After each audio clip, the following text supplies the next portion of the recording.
Kuidas kanda küünele pastellset helesinist, näiteks keellakk number 151? Väga paljud teevad vea, et pühivad pintsli hästi kuivaks ja siis kuiva pintsliga hakkavad seda küüne peale kandma. Värv ei kata, jääb hästi imelik, triibuline, läbipaistev.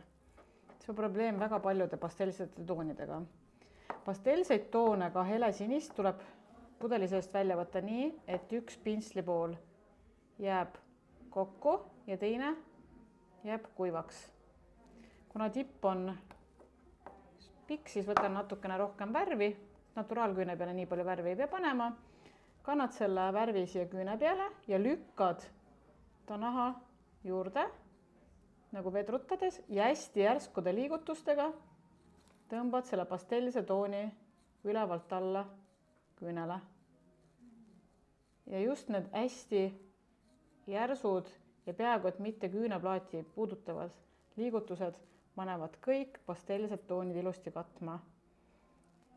Esimese kihi kuivatad ära ja ühtlustamiseks kannad peale ka teise kihi.